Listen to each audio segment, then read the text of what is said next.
So, good evening. My name is Musho. I'm a senior student at the Village Zendo. And tonight I'm talking to you from Catskill, New York, where I live. I'm looking at my Zoom screen. Let's see here. 22 people here tonight. I'm so glad you could be here. And thank you. So welcome to Rohatsu 2021. And here we are again on Zoom as the COVID virus continues.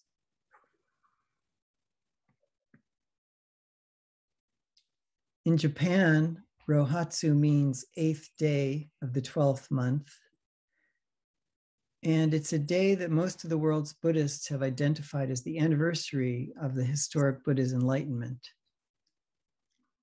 Although there are many Buddhas before and after Shakyamuni, he is known as the historic Buddha and is credited as the founder of Buddhism. The story of Shakyamuni's enlightenment goes that after years of strenuous and unfruitful spiritual practice, Shakyamuni decided to sit under a tree and do meditation. And as he sat there, it is said, his thoughts were visited by demons with sharp swords. And there were also dancing girls and many other distractions.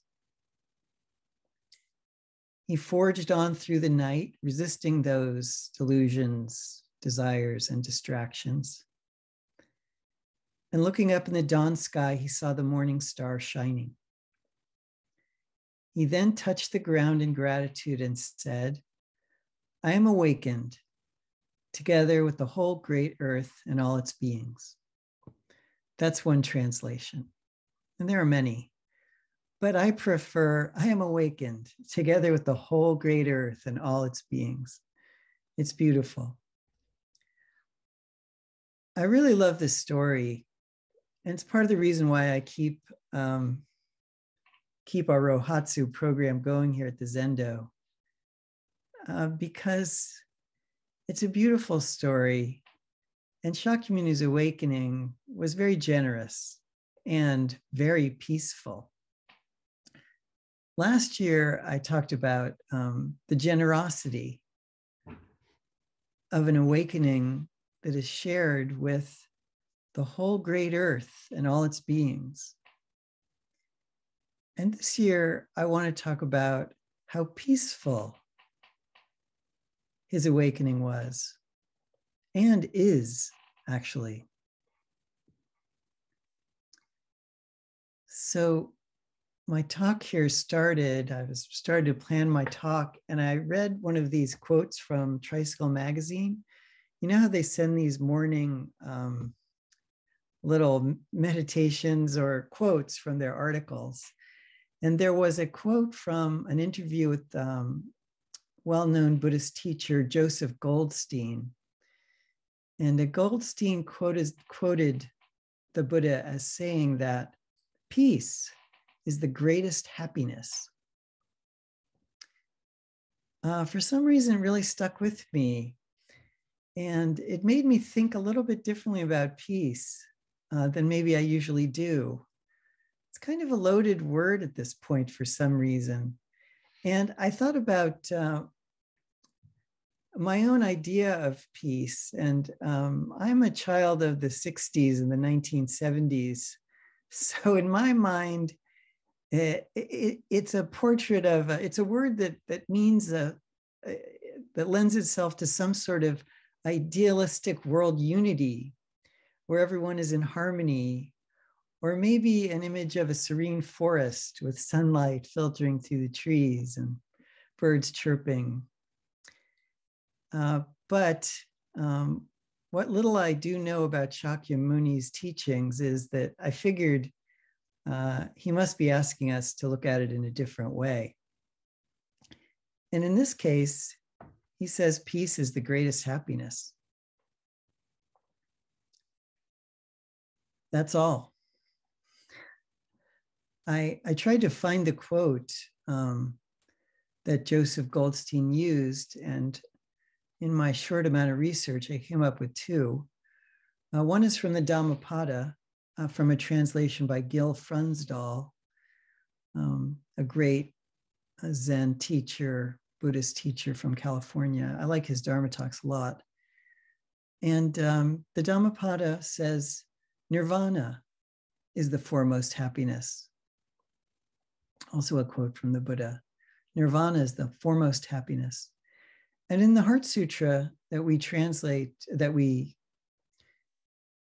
from the Heart Sutra, in the translation that we chant at the Village Zendo, it says, this is Nirvana.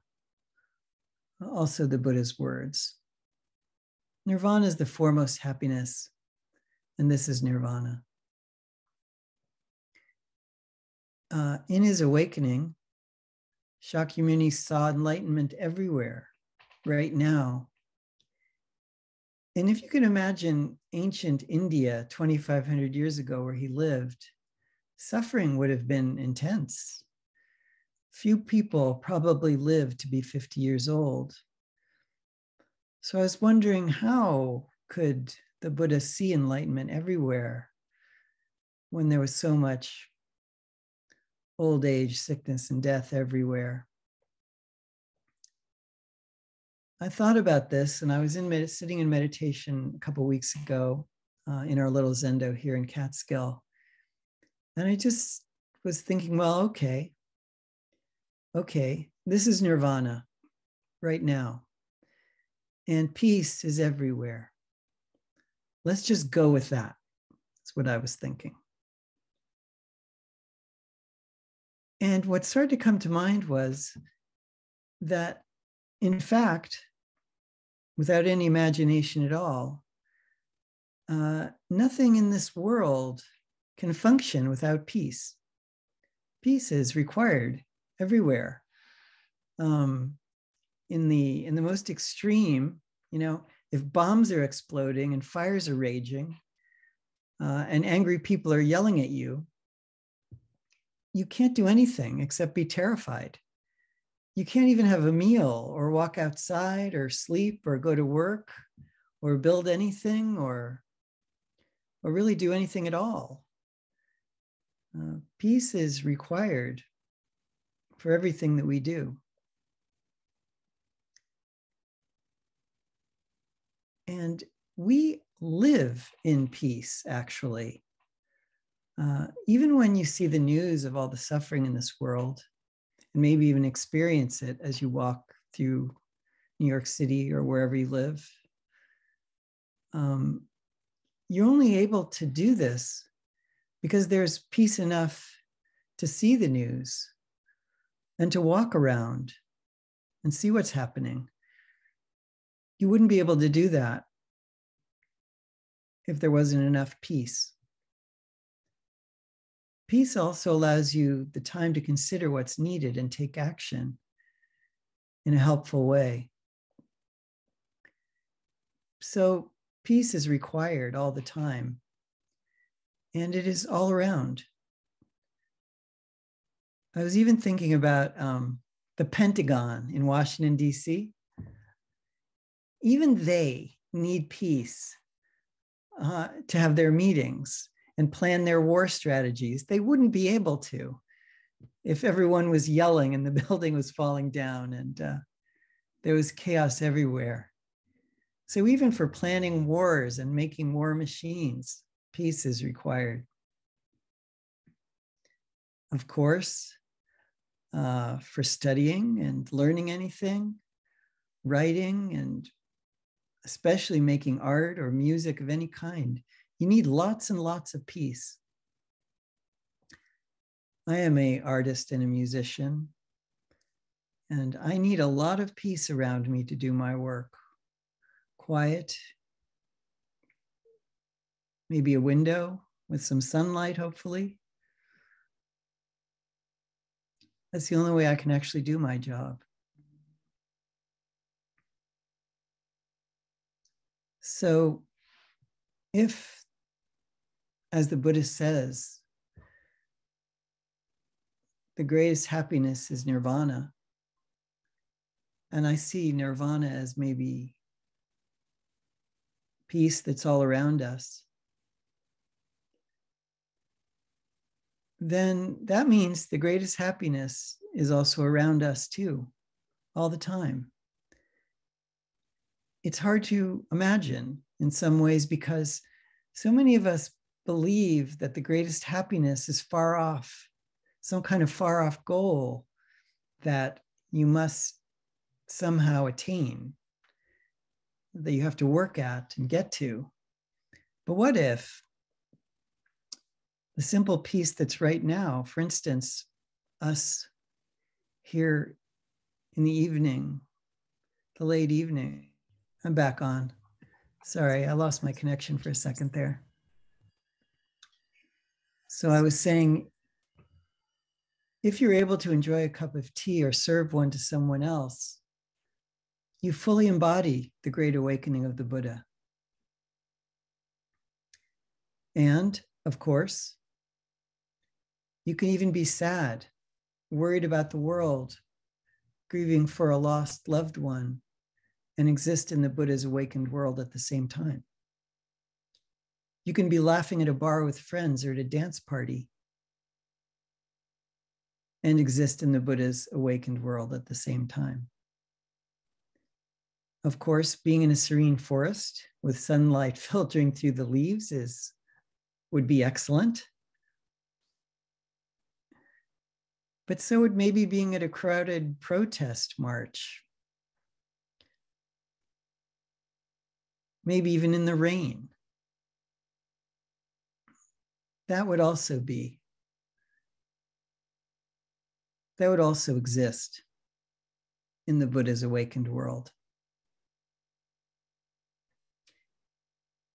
And I think even when you may be having confused, busy thoughts, when you're tangled up in your own responsibilities and things to do, and even when you're disappointed by past events or thinking about difficult things in the future, even when all that kind of stuff is going through your mind, you exist in Buddha's peaceful, awakened world. I really believe it's true. Now, all of this is beautiful, but I have to add that although peace in this way is available to everyone, there are many people who cannot access that peace. I'm talking about people who live in desperate conditions, such as sustained poverty, forced migrations, refugee camps, or any kind of unsafe conditions in a prison, anything where constant survival is required. It's very difficult to see a world of peace all around us. Also, mental illness and depression can make it nearly impossible to rest in Shakyamuni's enlightenment. But that is exactly why the Dharma has been created, to end that kind of suffering. And for those of us who can realize the peaceful world, we can take care of those that can't see it as well or as easily, or are left behind. We have the responsibility because we know we're living in peace. Shakyamuni's awakening is very grand, but also very ordinary. It's a man sitting quietly under a tree. It's pretty much as simple as that. And although the stories say that the whole earth shook when he touched the ground, there's a lot of cool stuff in the sutras that his fun like that. His earth-shaking revelation was very intimate and very personal. The story also goes that after his experience with the morning star, he wondered if he'd even be able to teach what he learned. I think that's a really amazing point of this story, because it is hard to explain that the whole world and all beings are all sharing the same enlightenment 24/7, past, present, and future. It's hard to explain that to people when there's so much suffering and complications. It's hard to explain and difficult to see.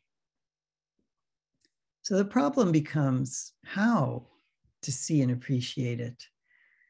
And sometimes it happens in a flash.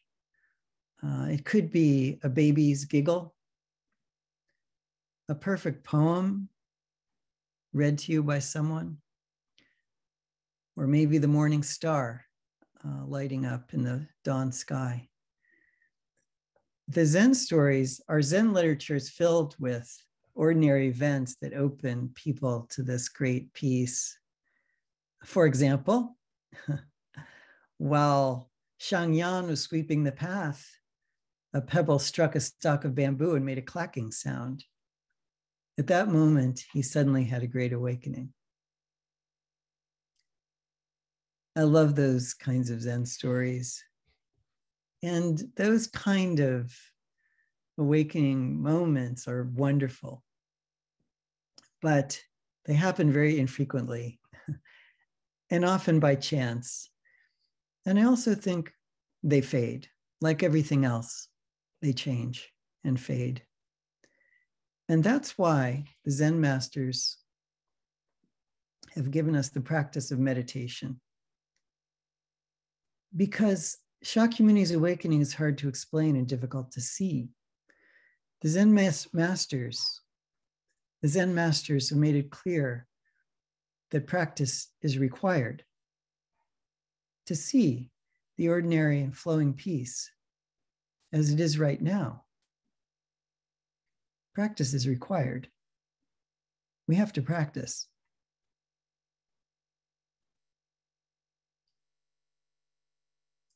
I think in meditation, it's possible to experience Buddha's simple awakened world as it is right now.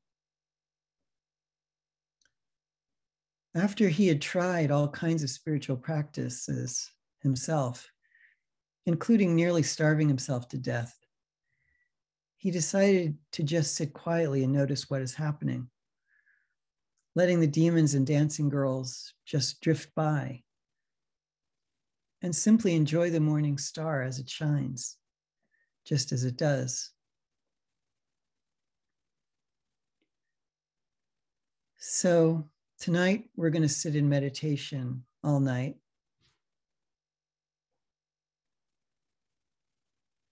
And the demons and the dancing girls are going to be included. And so are our worries and our fears and our wishes and our joys. They're all going to be there in our meditation. And also at around 3 a.m., our practice is basically going to be a struggle with our bodies that will want to sleep. It is not an easy practice when we get there. Every year I have this little sort of warning that Rohatsu is not a competition and it's not an endurance test. Please listen to your body tonight and feel free to go to bed if that's necessary. It's really okay. But there is something exhilarating about making it into the morning and emulating Shakyamuni's night under the tree. Also, if you wanted to, you could rejoin us in the morning if you wanted to sleep for a while, and set your alarm for 5:55 and spend the last period of the morning with us. And then we're going to do a little chanting service, just the verse of the Kesa and our little morning gata after that. The night is going to be divided into equal periods, and we'll be ringing the bell, and there'll be a break between each period. But you can take your own breaks. Feel free to turn off your sound in your video and take a break if you need to. So tonight, we're all going to honor Shakyamuni's great contribution and his wonderful invitation to peace. Meditation is peace. Peace is nirvana, and nirvana is the foremost happiness. Thank you all for participating, and please enjoy this special night. We're now going to take a short break, and zazen will start at 10:35. Thank you so much for listening.